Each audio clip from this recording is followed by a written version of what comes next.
Hello my dear students, क्या हाल चाल? सब मस्त। आज हम लोग इलेक्ट्रिक चार्जेस एंड फील्ड्स का ही इसी के अंदर हम लोग पढ़ाई करने वाले। हम लोगों ने लास्ट लेक्चर में बात की थी कॉन्टिन्यूअस चार्ज डिस्ट्रीब्यूशन की। उसी का यूज करके आज हम एक आर्टिकल कंप्लीट करने वाले हैं।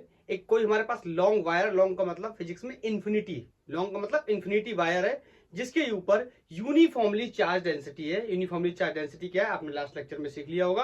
मतलब पर यूनिट लेंथ में, पर यूनिट एरिया में, पर यूनिट वॉल्यूम में चार्ज की वैल्यू क्या रहने वाली है? सेम रहने वाली है। और डेंसिटी की वैल्यू भी क्या रहने वाली है? सेम रहने वाली है। तो क्वेश्चन है, ये क्वेश्चन आपको इस तरीके से बोर्ड में लिखा हुआ मिलेगा, बोर्ड के क्वेश्चन पेपर में। Obtain the formula for the electric field due to a long thin wire uniformly charge density lambda without using the Gauss law. Gauss law का मतलब, अच्छी बात तो ये हम लोगों ने अभी तक गाउस लॉ पढ़ा ही नहीं है। तो कुछ लोग कह रहे हैं सर हमने तो पढ़ा है, तो बच्चे बच्चे हो, लेकिन फिर भी हमें गाउस लॉ का यूज नहीं करना है। क्वेश्चन ने हमें रिस्ट्रिक्ट किया। इसमें एक टर्म का और मतलब बता दे रहा हूं। ये थिन का मतलब पता क्या है? ये क्वेश्चन थिन वायर का मतलब इतना बताना चाहता है कि वायर जो है वो 1D ऑब्जेक्ट है, उसके पास थिकनेस नहीं है, मतलब सिर्फ क्या है? लेंथ है। ओके, तो चलो शुरू करते हैं इसको। मैं इस क्वेश्चन को हटा रहा हूं, ठीक है। मेरे पास एक वायर है और उस वायर के ऊपर यूनिफॉर्मली चार्ज डेंसिटी है। जैसे ये वायर मैंने बनाया, अब यहां पे आप देख के इसको ये ना समझे ये मोटा वायर है। ये बात हम लोग क्वेश्चन के अंदर पहले ही डिस्कस कर चुके हैं कि ये एक मोटा वायर नहीं है, ये एक पतला वायर है जिसकी चार्ज डेंसिटी हमें लैम्डा गिवन है। लेट्स से मैंने मान लिया इस पे कोई चार्ज डिस्ट्रीब्यूटेड है, बोलो ये इस तरीके से चार्ज डिस्ट्रीब्यूटेड है। अब बताओ, मुझसे कह रहा है कि इस पॉइंट पे यहां कहीं पे बताइए कितना इलेक्ट्रिक फील्ड होगा। आपको पता है अभी तक हमने ऐसी पढ़ाई नहीं करी है जो कि हम इस वायर की वजह से या डिस्ट्रीब्यूटेड चार्ज की वजह से इलेक्ट्रिक फील्ड कहीं पे कैलकुलेट करना सीख पाए। लेकिन इसके लिए हम एक दूसरी चीज का यूज कर सकते हैं। बताओ, मैं अगर इस वायर के छोटे छोटे dx लेंथ के एलिमेंट काट लूं, छोटे छोटे dx लेंथ के अगर एलिमेंट काट लूं, तो dx लेंथ का मतलब फिजिक्स या मैथमेटिक्स के अकॉर्डिंग dx लेंथ का मतलब है सबसे छोटा पार्ट।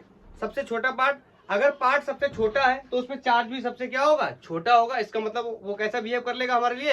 एक पॉइंट चार्ज की तरह। क्लियर है? क्लियर है ना? ये यूनिफॉर्मली चार्ज डिस्ट्रीब्यूटेड से कॉन्टिन्यूअस सिस्टम से भी हम किसकी बात कर ले रहे हैं? पॉइंट चार्जेस की बात कर ले रहे हैं। क्यों कर ले रहे हैं देखते हैं। मैं गया, लेट्स से यहां से ये पॉइंट जो है परपेंडिकुलर या वर्टिकली ऊपर की तरफ बाई डिस्टेंस ऊपर है, और यहाँ पे मैं x डिस्टेंस चल के गया और मैंने यहाँ से कोई एलिमेंट काटा, और इस एलिमेंट की जो लेंथ है, थिकनेस नहीं बोलेंगे, इसकी जो लेंथ है वो dx है, और इस पे लेंथ dx है तो इस पे चार्ज कितना होगा? dq होगा। छोटी सी लेंथ पे छोटा सा ही चार्ज होगा, या डिफरेंशियल लेंथ पे डिफरेंशियल चार्ज होगा। तो बोलो, now it is behaving just like a point charge, so we can calculate the value of electric field at this point due to this differential charge. So what should I do?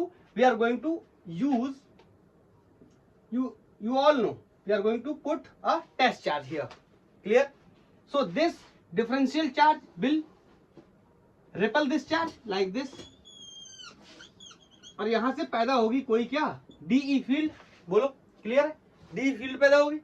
अरे छोटे से charge से या छोटी C length से छोटा सा charge है, तो छोटे से चार्ज से छोटा फील्ड बनेगा, मतलब डिफरेंशियल चार्ज है तो फील्ड भी कैसी है? डिफरेंशियल। अब ध्यान से देखना, ये अगर इस तरीके से, अगर लाइन इस तरीके से, मतलब ये प्योरली किसमें? एक्स में। अगर ये लाइन इस तरीके से, ये प्योरली किसमें? वाई में। लेकिन ये लाइन किसमें है? ये एक्स वाई दोनों में। इसका मतलब एक कोई कंपोनेंट इसका एक्स में आने वाला है और एक कोई कंपोनेंट इसका वाई में आने वाला है। तो यहाँ पर जो डी है, अगर मैं आपसे ऐसे बोल दूं यहाँ पे कोई एंगल थीटा, बोलो, तो यहाँ से चार्ज इसको हटा के अब मैं ऐसा बोल दे रहा हूँ, इधर रख दे रहा हूँ, ठीक है। तो यहाँ पर भी एंगल कितना होगा? थीटा। और इसके दो कंपोनेंट, बोलो, इसके दो कंपोनेंट, एक एक्स के लॉन्ग आएगा और एक वाई के लॉन्ग आएगा। तो बोलो, आपको मैंने बताया कि कौन सा कॉस थीटा होता है, कौन सा साइन थीटा होता है। अगर आपको नहीं पता तो आप मेरा 11th क्लास का लेक्चर देख सकते हैं, मैंने जहाँ पर रेजोल्यूशन किया, वेक्टर्स का कंपोनेंट बनाया, और आपको पता है तो अच्छी बात। और ये सब नहीं देखना, नहीं करना, तो उसके लिए एक शॉर्ट तरीका, जहां से एंटी क्लॉकवाइज एंगल बनाएगा, एंटी क्लॉकवाइज एंगल जो बनाएगा वो वाला कंपोनेंट क्या होगा? Sine, sorry cos theta. ये हो गया कॉस थीटा। ये किस डायरेक्शन में है? बोलो, ये वाई डायरेक्शन में। बोलो, दूसरा कंपोनेंट कहाँ आएगा? यहाँ आएगा, यहाँ आएगा। कितना आएगा? एक्स डायरेक्शन में। D into x direction, dE into x, sorry dE in x direction will be dE cos theta. मैं आपको एक बात और बता दे रहा हूँ, कुछ लोग सोच रहे होंगे सर ये कंपोनेंट इस साइड क्यों आया, इस साइड क्यों नहीं आया? तो इसके लिए मैं वजह बता रहा हूँ। इंपैक्ट देखते हैं, इंपैक्ट किस साइड में। जैसे मैं आपको एग्जांपल के लिए बोलूंगा, जैसे फोर्स है, ये फोर्स ऐसा है, मान लो 5 न्यूटन का फोर्स लग रहा है किसमें, 2D में, तो इसका इम्पैक्ट समझो, इसका इम्पैक्ट समझो। इसका इम्पैक्ट क्या है, जैसे मान लो मैंने रस्सी बांधी, कोई ऑब्जेक्ट जमीन पे पड़ा, घसीट रहा है, मैं उसको ऐसे घसीट के ले जा रहा हूँ, घसीट के लेके जा रहा हूँ, तो बोलो घसीट के लेके जाने का मतलब मैं उसको आगे भी लेके जा रहा हूँ और उसको ऊपर भी लेके जा रहा हूँ, तो इसका मतलब एक कंपोनेंट इसका यहाँ कहीं आएगा और एक कंपोनेंट इसका कहाँ आएगा, ऊपर आएगा। बोलो क्लियर है। अगर ये ऐसा होता, लेट्स से अगर ये पुश कर रहा होता, तो मतलब इसका फोर्स का इम्पैक्ट कहाँ है, नीचे की तरफ, इस तरीके से है, तो इसका मतलब है एक तो परपेंडिकुलर नीचे की तरफ ये फोर्स लगा रहा है और दूसरा इम्पैक्ट कहाँ इस तरीके से, तो एक कंपोनेंट यहाँ कहीं आने वाला है। तो क्लियर है। अगर ये इस तरीके से ऊपर की तरफ है, इसका मतलब ये क्या कर रहा है, इसको देखें तो ये आगे भी लेके जाएगा और ऊपर भी लेके जाएगा। आगे किस डायरेक्शन में, नेगेटिव एक्स में, बोलो ऊपर प्लस वाई में। आई थिंक क्लियर होगी। ये मैंने को बनाया इस तरीके से, बोलो क्लियर है, क्लियर है, क्लियर है, क्लियर है, क्लियर है। अरे बोल भाई क्लियर। मान लिया ये डिस्टेंस कोई एक्स है, ये डिस्टेंस कोई आर है, तो बताओ ये वाली सॉरी ये डिस्टेंस कोई वाई है, ये वाली डिस्टेंस अगर मैं आर मान लूं तो आपको पता है आर की वैल्यू कितनी होगी, आर स्क्वायर, पाइथागोरस थ्योरम का यूज करके बोलो x square plus y square. I think should be clear. बोलो क्लियर, क्लियर। अब ध्यान से सुनना मेरी बात को। ऐसे ही मैं दूसरा एलिमेंट काटूं, यहाँ पे कोई तीसरा एलिमेंट काटूं, चौथा एलिमेंट काटूं, पांचवा एलिमेंट काटूं, सब एलिमेंट काटते चला जाऊंगा तो यहाँ पे क्या बनते चले जाएंगे, ऐसे कंपोनेंट बनते चले जाएंगे जो कि एक नेगेटिव एक्स में आता चला जाएगा, एक वाई में आता चला जाएगा, एक नेगेटिव एक्स में आता चला जाएगा, वाई में आता चला जाएगा, एक नेगेटिव एक्स में आता चला जाएगा, एक वाई में आता चला जाएगा। बोलो हर एक बार के लिए कहाँ तक, यहाँ तक। बोलो अब यहाँ पे जैसे जाऊंगा तो यहाँ पे कोई कंपोनेंट नहीं बनेगा, डायरेक्टली कहाँ करेगा, ऊपर की तरफ रिपल करेगा। बोलो अब इस साइड में आऊंगा, अगर इस साइड में आऊंगा यहाँ पे एक कंपोनेंट काटूंगा, लेफ्ट से dx लेंथ का है तो dq चार्ज होगा। अरे बोल बोल भाई dq चार्ज होगा। बोलो तो ये वाला dq ये कुछ इस तरीके से रिपल करेगा। मेरा डायग्राम थोड़ा सा नहीं काफी ज्यादा गंदा हो गया है, तो यहाँ पे मैं अगर ऐसे बना दूं कि ये वाला जो चार्ज है, ये वाला जो डिफरेंशियल चार्ज है, ये इसको कुछ, अरे ये तो बहुत ही खराब बन गया, ये तो बहुत ही खराब बन गया। एक सेकंड में इसको अच्छे से बना दूं पहले, फिर देखते हैं हम लोग आगे। ठीक है क्लियर। तो ये इस तरीके से कुछ इस तरीके से यहाँ पे डीई फील्ड बनाएगा। बोलो अगेन ये एंगल क्या होगा, थीटा, तो ये एंगल भी क्या होगा, थीटा। तो इसके फिर से दो कंपोनेंट आएंगे। बोलो एक कंपोनेंट ये थीटा, ये वाला थीटा, तो ये वहां कौन सा आ जाएगा, डीई कॉस थीटा, और इस साइड कौन सा आ जाएगा, डीई साइन थीटा। क्लियर। ये कैसे आ रहा है ये समझ गया। अगर इधर वाली बात समझ गया तो इधर वाली समझ गया, इसका जस्ट उल्टा है। तो बोलो ये dE sine theta magnitude wise क्या है, सेम है, डायरेक्शन वाइज क्या अपोजिट है, तो यहाँ पर क्या हो जाएंगे, कैंसिल।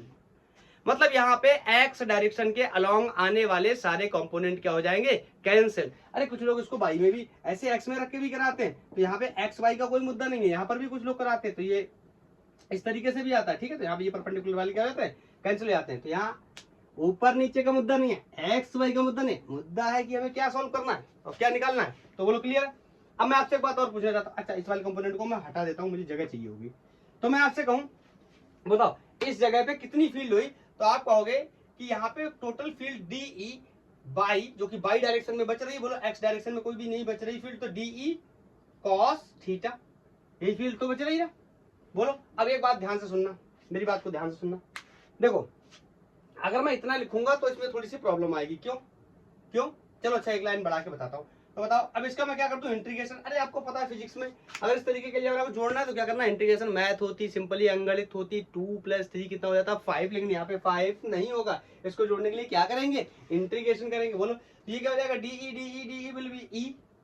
बोलो बोलो बोलो। और बाई डायरेक्शन में मैं यहाँ बाई इसलिए नहीं लिख रहा हूँ क्योंकि कुछ लोग एक्स में भी ड्राइव कर सकते हैं, तो हम जनरल रिलेशन ड्राइव कर रहे हैं, तो एक्स वाई को मैंने छोड़ दिया। बोलो पॉइंट चार्ज की वजह से या पॉइंट चार्ज की वजह से कितनी फील्ड होती थी, 1/4πε0 Q/r²। याद आया। तो यहाँ पे अगर ये डीई है तो ये क्या हो जाएगा, डी क्यू। ये तो सेम रहे, कांस्टेंट है, ये भी क्या है, कांस्टेंट है। इस क्वेश्चन के लिए ये डिस्टेंस आर चेंज होने वाली नहीं है, या फिर इस साइड वाली ये डिस्टेंस आर चेंज होने वाली नहीं है। तो बताओ यहाँ पे रख दूं मैं वैल्यू, ये क्या हो जाएगा, 1/4πε0 dq/r² cos थीटा। ध्यान से सुनना। ये वाला जो मैं कैलकुलेशन कर रहा हूं ना, ये सिर्फ यहां से लेके यहां तक के वायर का है, यहां से लेके यहां तक है। क्यों, ये जो मैंने डी cos थीटा लिया ना, ये किसकी वजह से आया है, या तो इस साइड की वजह से मान लो आप, या इस साइड की वजह से मान लो। तो ये यहाँ पे हाफ वायर का निकल के आ रहा है। अगर बोलो जितना इस साइड का आएगा, बोलो जितना इस साइड का आएगा ऊपर की तरफ, उतना ही इस साइड का भी आएगा। तो अगर मैं इसे कर दूं 2 से मल्टीप्लाई, बोलो तो अब कोई दिक्कत नहीं होनी चाहिए। देखो अगर मैंने 2 नहीं लगाया, आप समझना, 2 नहीं लगाया, अगर सिर्फ इतना निकाल रहा हूं तो या तो ये इस या तो इस साइड का है या तो इस साइड का है, बोलो। लेकिन हमें पूरे वायर की वजह से यहां निकालना है, तो दोनों कंपोनेंट की वजह से हाफ वायर का इस साइड में, हाफ वायर का इस साइड में, तो कितना वायर है 2 से क्या कर दिया मल्टीप्लाई। बोलो बोलो बोलो बोलो, क्लियर है। अब देखना ध्यान से, यहाँ पे ये क्या है कांस्टेंट, इसको मैंने बाहर निकाल लिया था 2/4 पाई एप्सिलॉन नॉट, यहाँ मैंने क्या कर दिया dq/r² cos थीटा। और बताओ ये चार्ज है, ये एंगल है, ये दोनों एक दूसरे के साथ इंटीग्रेट नहीं होंगे। मैंने आपको पहले भी बहुत बार बताया हुआ है कि दो ये अलग अलग वैल्यूज हैं, यहाँ पे ये इंटीग्रेट नहीं होंगे। अगर यहाँ पे डी थीटा ले आऊं मैं किसी तरीके से तो ये cos थीटा इंटीग्रेट हो जाएगा, बोलो। या फिर मैं चार्ज को हटा के या फिर cos थीटा को हटा के कुछ ऐसा फंक्शन ले आऊं जो चार्ज के साथ बन जाए, तो चार्ज के साथ ये इंटीग्रेट हो जाएगा। लेकिन ये दोनों अलग अलग क्वांटिटीज है, ये एक दूसरे के साथ इंटीग्रेट नहीं होंगे। तो बोलो मुझे क्या करना चाहिए, मुझे क्या करना चाहिए, मैं यूज करने जा रहा हूं, बताओ लीनियर चार्ज डेंसिटी क्या होता था dq/dl, याद आया dl, यहाँ पे dl को ही मैं क्या ले रहा हूँ x, अरे छोटी सी लेंथ के लिए ले रहा हूं, बोलो x। तो यहां से dq की वैल्यू होगी लैम्डा टाइम्स ऑफ dx, बोलो क्लियर। यहां उठा के रख दूं अगर मैं इसको, तो E इक्वल टू, देखो यहाँ पे ये 2 से 2 एलिमिनेट हो गया, तो यहाँ पे बचा कितना 1/2 पाई एप्सिलॉन नॉट। अब बताओ यहाँ कितना हो गया, dq की जगह lambda times of dx into cos theta, बोलो अपॉन r²। चाहूं तो r² की वैल्यू भी लिख सकता हूं क्या, x² प्लस y²/2, इसको भी लिख ही देता हूं, x square plus x² plus y²। अभी भी प्रॉब्लम क्या है, अभी देखो ये क्या है लेंथ, ये क्या है कोई कांस्टेंट, तो इसको तो मैं बाहर कर लूंगा, लेकिन ये फिर से इंटीग्रेट नहीं होंगे। बोलो क्यों नहीं होंगे, क्योंकि ये क्या है डिस्टेंस है, ये क्या है एंगल है, यहाँ ये चार्ज था, अब ये डिस्टेंस हो गया, तो अभी भी इंटीग्रेट नहीं होंगे। इसका मतलब इस x को भी हटाना पड़ेगा या इस dx को हटाना पड़ेगा in the terms of theta, in the terms of angle. तो बोलो मैं क्या कर सकता हूं, इस ट्रायंगल को देखो ध्यान से, इस ट्रायंगल को देखो, इस ट्रायंगल को इस पे मैं लगाने चला, अगर मैं tan थीटा लगा दूं, बताना, इसको इक्वेशन 1 रख देता हूं, इस पे मैं लगा दूं अगर tan थीटा, समझ रहे हो ना, किस पे, इस ट्रायंगल पे अगर मैं लगा दूं क्या tan थीटा, तो बोलो tan थीटा क्या होता है, tan थीटा क्या होता है, tan थीटा क्या होता है परपेंडिकुलर अपॉन बेस। तो बोलो परपेंडिकुलर कौन हो गया x, और बेस कौन हो गया, बोलो बेस कौन हो गया, ये डिस्टेंस थी, बेस कौन हो गया भाई। अब ये तो तुम्हें पता ही होगा, जहां से एंगल बना रहा है वो तो बेस हो गया, अब बेस और हाइपोटेनस के सामने वाला कौन होता है परपेंडिकुलर, तो ये परपेंडिकुलर हो गया। तो यहां से x की वैल्यू कितनी आ गई बाई tan थीटा। लेकिन प्रॉब्लम क्या है, मुझे यहाँ पे dx चाहिए, मुझे यहाँ पे क्या चाहिए dx, मुझे नहीं चाहिए क्या x। अब बताओ इसको मैं dx लिखने जाऊंगा तो कैसे लिखूंगा, क्या मैं इसको अगर डिफरेंशिएशन कर दूं तो मेरा काम बन जाएगा, क्योंकि डिफरेंशिएशन करूंगा तो क्या हो जाएगा dx/dt बराबर by d/dt of tan theta, और ये फिर से गलत हो जाएगा। अरे बोलो यार, ये एंगल है, तुम टाइम के साथ कैसे डिफरेंशिएट करोगे, नहीं कर सकते, गलत हो जाएगा। बोलो उसी का सेम फंक्शन होना चाहिए, फिर आपने ऐसा क्यों किया, करके बताया ताकि मेरा विद्यार्थी गलत ना करे। तो मैं क्या करूंगा, differentiation with respect to angle करूंगा, तो क्या हो जाएगा dx/d थीटा। पहले मुझे विजिबिलिटी चेक करने दो, कहां तक विजिबल है, ये लाइन विजिबल है कि नहीं है, हाँ यहीं तक है, बस ये लिख देता हूं। तो बोलो ये क्या हो जाएगा भाई, तो कांस्टेंट है, बाहर हो जाएगा d/d theta of tan theta, मतलब differentiation of tan theta with respect to d theta. तो ये आपको पता होगा, जो लोग पढ़ते हैं मैथमेटिक्स में, कैलकुलस में, उनको ये पता होगा, और जो लोग बायोलॉजी के स्टूडेंट है वो यहां से याद भी कर सकते हैं ये बात कि d/d theta of tan theta will be equal to sec square theta. ऊपर वाली लाइन विजिबल है, पहले मैं चेक करके आता हूं, ओहो ये भी विजिबल नहीं है, यहां पर भी गड़बड़ है। तो ये d/d theta of tan theta will be equal to sec square theta होता है। बायोलॉजी वाले लोग इस बात को याद कर सकते हैं, या मैथमेटिकल टूल का लेक्चर देख सकते हैं, बोल क्लियर है। तो यहाँ पे रखूंगा, तो यहाँ से ये क्या हो जाएगा d/, ऊपर कैरी कर रहा हूं, आई थिंक नोट कर लिया होगा, कर लिया, 1 2 नोटेड, ओके हटा रहा हूं, ठीक है इसको हटा रहा हूं। अब यहां से ये हो गया dx/d theta will be equal two by, और tan थीटा का डिफरेंशिएशन हो गया sec स्क्वायर थीटा, इस d थीटा को इधर मल्टीप्लाई अगर मैं कर दूं तो ये फंक्शन बन जाएगा by sec square theta d theta. अब देखो यहां पे मेरे को बिल्कुल परफेक्ट सिनेरियो बन गया है, लैम्डा यहां पे क्या था लेमडा के साथ साथ यहाँ पे dx और cos थीटा, ठीक है। अब देखो मुझे dx की वैल्यू मिल गई, यहाँ रख दूंगा। इंपॉर्टेंटली देखो dx की वैल्यू मिल गई in the terms of theta. तुम कहोगे ये बाई क्या है, ये बाई तो कोई डिस्टेंस है, ये तो कांस्टेंट, इसको बाहर खींच लेंगे। बोलो, तो इसको रखने चले पोट एन 1, ये इक्वेशन फर्स्ट है, इसमें रखने चले, तो मैं इसको सबको हटा रहा हूँ, यही मेरी इक्वेशन फर्स्ट हो गई, इसी में मैं रख दे रहा हूँ। तो बोलो यहाँ ये इसको लैम्डा को मैंने बाहर कर लिया। अब आपके लिए नेक्स्ट लाइन है, यहां से लिख के आ रहा हूं, ठीक है। तो बताओ dx की क्या रख सकता हूं, बाई सेक स्क्वायर थीटा, ठीक है, बाई सेक स्क्वायर थीटा। बोलो क्लियर। इसको थोड़ा सा ऊपर करके लिख लेता हूं ना, नहीं तो और फिर से मिटाना पड़ेगा। तो यहां पे मैंने लिख लिया lambda upon 2 pi epsilon not, बोलो, और यहां से हो गया by sec square theta d theta upon, बोलो यहां पर एक चीज और भी कर दे रहा हूं। अब आप वीडियो में देख रहे हो तो रिकॉर्डेड है, उसमें कोई प्रॉब्लम तो है नहीं, यहां से मैंने यहां लिखा वो भी आपको दिख रहा है, ठीक है। बताओ अगर मैं यहाँ पे x की जगह अभी जो फंक्शन आया था कि x की जगह मैं y tan थीटा लिख सकता हूं, बोलो मैं लिख दूं x की जगह y tan थीटा, तो ये क्या हो जाएगा y स्क्वायर, यहाँ पे y square tan square theta plus y square. ऐसा मैं क्यों कर रहा हूं, इसकी वजह भी आपको समझ में आ जाएगी अभी। बोलो अगर मैं यहां से lambda upon 2 pi epsilon not, अब देखो मैं यहाँ पे लिमिट लगाने जा रहा हूं, ध्यान से सुनना। लिमिट क्या है, लिमिट किसके रिस्पेक्ट में लगाते हैं, जिसके रिस्पेक्ट में इंटीग्रेशन होता है। चलो एक लाइन पहले और बढ़ाता हूं, फिर लिमिट लगा के बताऊंगा कि मैं ऐसा क्यों कर रहा हूं। Sec square theta with respect to d theta. बताओ यहां से अगर मैं बाई को कॉमन लूंगा तो ये हो जाएगा 1, यहाँ पे बाई स्क्वायर को कॉमन लिया तो कितना बचा tan स्क्वायर थीटा प्लस 1। सारे स्टूडेंट्स को ये बात पता होनी चाहिए, या ऑफकोर्स पता भी होगी कि सेक स्क्वायर थीटा ही क्या होता है 1 प्लस tan स्क्वायर थीटा होता है। बोलो ये तो सबको पता होगा। तो ये क्या 1 प्लस tan स्क्वायर थीटा, तो ये कैंसिल आउट हो गया किससे, सेक स्क्वायर थीटा से। तो यहाँ पे बचा E equal to lambda upon 2 pi epsilon nought, यहाँ से एक बाई गया तो ऊपर यहाँ पे cos थीटा छूट गया, यहाँ पे cos थीटा छूट गया। आप पीछे से जाके देखो cos थीटा छूट गया, यहाँ पे d थीटा, यहाँ पे cos थीटा भी है, नहीं तो क्या इंटीग्रेट करेंगे, सब तो कट ही जा रहा है d थीटा, ठीक है। तो यहाँ पे बचा क्या cos theta with respect to d theta, और नीचे बचा क्या y। अब लिमिट देखो, लिमिट किसके रिस्पेक्ट में लगती है, हमेशा जो यहाँ पे फंक्शन मौजूद होता है उसी के रिस्पेक्ट में क्या लगती है लिमिट। यहाँ पे कौन है एंगल, तो एंगल के रिस्पेक्ट में क्या है, तो भाई यहाँ से किसी पार्टिकल या यहाँ से हम बात कर रहे हैं तो यहाँ से मैक्सिमम कितना जा रहा है, यहाँ तक जा रहा है, मतलब कितना जा रहा है π/2।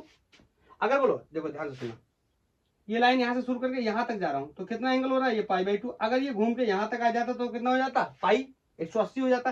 लेकिन यहाँ तक जा रहा हूँ तो कितना जा रहा हूँ जीरो से, यहाँ कहीं से स्टार्ट कर रहा हूँ कहाँ से जीरो से, और यहाँ कहीं तक जा रहा हूँ क्या से π/2 से। बोलो तो लिमिट क्या हो जाएगी 0 to π/2। क्लियर है, ये बाई क्या है कांस्टेंट। आपको पता है ये डिस्टेंस, ये वाली डिस्टेंस चेंज होने वाली नहीं है किसी भी पार्टिकल के लिए, यहां से लेके यहां तक किसी भी पार्टिकल की बाई की वैल्यू हमेशा क्या होगी फिक्स। तो इसको मैं क्या कर लेता हूं बाहर, तो यहाँ पे वैल्यू आ गई E equal to lambda upon 2 pi epsilon not by, और बोलो 0 से लिमिट π/2 तक, और cos theta with respect to d theta. I think note कर लिया होगा ऊपर का, यहाँ से नीचे विजुअल नहीं होगा इसलिए मुझे ऊपर ही लिखना पड़ेगा। हाँ यहाँ से नीचे विजुअल नहीं होगा, नोट कर लो, कर लिया, हटा रहा हूँ, ठीक है, यहां से हटा रहा हूं, अब यहां से ऊपर लिख रहा हूं। और मैं कुछ लोगों को अपने स्टूडेंट्स को यह बात बता दूं कि जो इंटीग्रेशन ऑफ cos थीटा होता है, जो cos थीटा का इंटीग्रेशन होता है with respect to d theta, ये sin थीटा के बराबर होता है। जो लोग मैथ लेके पढ़ रहे हैं कैलकुलस में होने तो उनके लिए बहुत आसान चीज है, लेकिन जो लोग बायोलॉजी के स्टूडेंट है वो ये बात याद रखेंगे। अदरवाइज मेरा मैथमेटिकल टूल्स का या किसी और का भी आपने अगर पढ़ रखा है पहले से तो अच्छी बात है, आपके स्कूल में बताया गया है तो भी अच्छी बात है, या आप किसी और का भी मैथमेटिकल टूल का लेक्चर अगर देख चुके हैं तो ये आपको पता होगा, नहीं पता तो आप देख सकते हैं, कोई प्रॉब्लम नहीं है। तो यहाँ पे मैं लिख देता हूँ E equal to lambda upon 2 pi epsilon not, बोलो cos थीटा का इंटीग्रेशन sin थीटा, और लिमिट फ्रॉम 0 to π/2, में एक बार चेक कर लूं विजुअल है 0 to π/2 विजुअल है, ओके। तो यहां से E की वैल्यू कितनी हो गई lambda upon 2 pi epsilon not, ये लिमिट रखना तो पता ही होगा।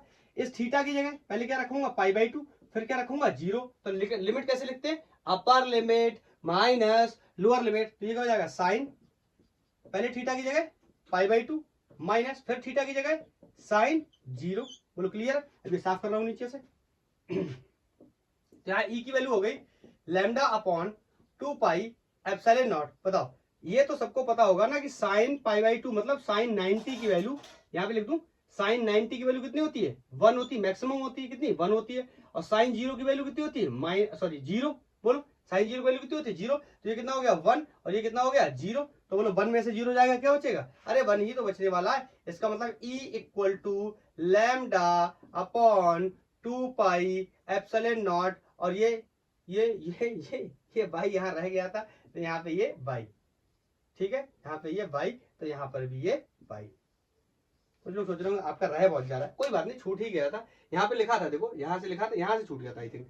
To lambda upon 2π epsilon not by, ये तो यहाँ चल ही रहा था lambda upon 2π epsilon not by. यहाँ पे साइन 90 माइनस साइन 0 मैंने लिमिट रख दी और यहाँ से रिजल्ट आ गया lambda upon 2π epsilon not by. ध्यान से सुनना, ये बाई मेरा इसलिए आया है, यहाँ पे बाई के बारे में बता देता हूँ। ये बाई मेरा इसलिए आया है क्योंकि मैंने जो पार्टिकल लिया है, सॉरी जो मैंने पॉइंट सेलेक्ट किया है वो मैंने कहा किया बाई डायरेक्शन में। अगर किसी का वायर इस तरीके का होता, ध्यान से सुनना, किसी का वायर इस तरीके का होता और वो कहता है कि यहाँ पे बताइए, यहाँ पे बताइए, यहाँ पे बताइए, बोलो, तो वो ये डिस्टेंस को x कंसीडर कर सकता था या कोई x कंसीडर कर सकता था। तो यहाँ पे ये x भी आ सकता था, तो x y का मुद्दा नहीं है। कुछ लोग कहते हैं कि नहीं हम ये डिस्टेंस इस तरीके से लेंगे तो यहाँ पे वो r के टर्म्स में भी लिख सकते हैं। तो यहाँ x y z या r a b c ये सब मुद्दा नहीं है। हमें यह समझना है कि y क्या है, ये उसी कोऑर्डिनेट में वैल्यू है। अगर ये x में वैल्यू होती तो रिजल्ट आ जाता lambda upon 2π epsilon naught x। या कुछ लोग होते एक्स वाई नहीं लिखना चाहते तो लिख देते lambda upon 2π epsilon naught r। बोलो क्लियर। तो ये हो गया रिजल्ट किसका, एक इन्फिनिटी लॉन्ग वायर है, उसकी वजह से हमें क्या निकालना है, इलेक्ट्रिक फील्ड निकालना है। किसी पॉइंट P पे कोई दूरी कोई डिस्टेंस, इस केस में बाई है, कहीं x हो सकती है, कुछ भी हो सकती है, उससे हमें कोई लेना देना नहीं है। कैसे निकालेंगे आई होप क्लियर है। तो विदाउट गॉस लॉ का यूज करके निकालना। गॉस लॉ का यूज करके ना तो ये बिल्कुल फ्रैक्शन ऑफ सेकंड में 2 सेकंड का ही काम था। अगर हम गॉस लॉ का यूज करते E dot ds will be equal to enclose charge per unit epsilon, अगर इसका यूज करते तो मुश्किल से ये 1-1.5 मिनट के अंदर ड्राई हो जाता। लेकिन हमसे रेस्ट्रिक्शंस लगाई हुई है क्या कि हमें गॉस लॉ का यूज नहीं करना है। और ऑफ कोर्स हमने पढ़ा भी नहीं है अभी गॉस लॉ, तो इसलिए हमने यूज भी नहीं किया गॉस लॉ। और इस तरीके से ये क्वेश्चन क्या हो गया, सॉल्व हो गया। बोलो क्लियर है। ये डेरिवेशन बहुत इंपॉर्टेंट है बोर्ड के पॉइंट ऑफ व्यू से। तो इस लेक्चर को मैं यहीं पे समाप्त करता हूं। अलग अलग आर्टिकल्स का ऐसी वीडियो बना दूंगा। नेक्स्ट वीडियो में मैं रिंग और हाफ रिंग दोनों का कर दूंगा। ओके, तो आज के लिए इतना ही। धन्यवाद, थैंक यू, धन्यवाद। मिलते हैं नेक्स्ट लेक्चर में किसके साथ, रिंग और हाफ रिंग के डेरिवेशन के साथ। ओके, तब तक के लिए थैंक यू, धन्यवाद। अगर आपका कोई सजेशन है तो आप मुझे बता सकते हैं।